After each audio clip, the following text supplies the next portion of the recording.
اهلا وسهلا بكل حبايبي. النهارده معنا مثل جديد، يا ريت نسمعه ونتعلم منه. والمثل بيقول: يا واخد القرد على ماله يروح المال ويفضل القرد على حاله.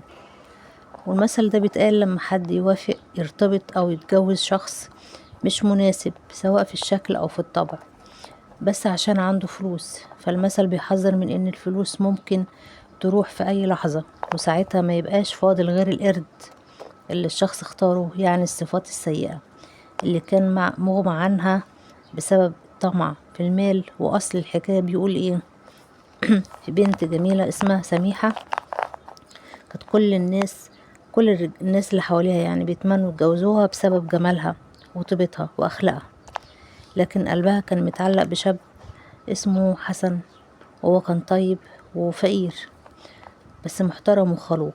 لكن أمها كانت دايما تقول لها: هو انت هتتجوزي الحب؟ الجواز عايز بيت ومصاريف وذهب.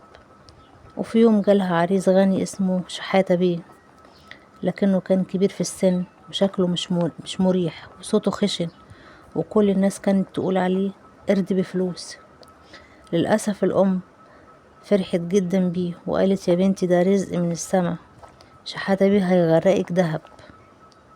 الأم ما دورتش على أخلاقه ولا على شخصيته، دورت بس على الفلوس.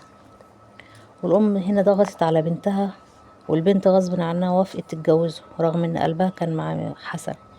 وبعد الجواز عاشت سميحة في قصر وعربيات وخدم، لكن شحاتة كان عصبي جدا وبيزعق كتير وممرر عليها حياتها، ما يعرفش يتكلم بكلمة حلوة ولا يعرف يحكم عقله ولا يتصرف بالعقل.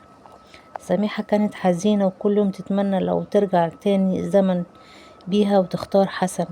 وبعد سنة حصلت أزمة مالية وخسر شحاتة كل فلوسه وباعوا كل حاجة وعاشوا في شقة صغيرة.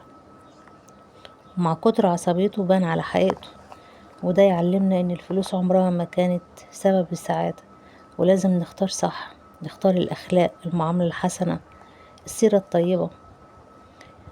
ويا حبايبي، لو المثل والحكاية عجبوكم فضلا وليس أمرا، اشتركوا في القناة وفعلوا الجرس واكتبوا لي رأيكم في التعليقات. كانت معاكم جدة ملك، وسلام يا حبايبي.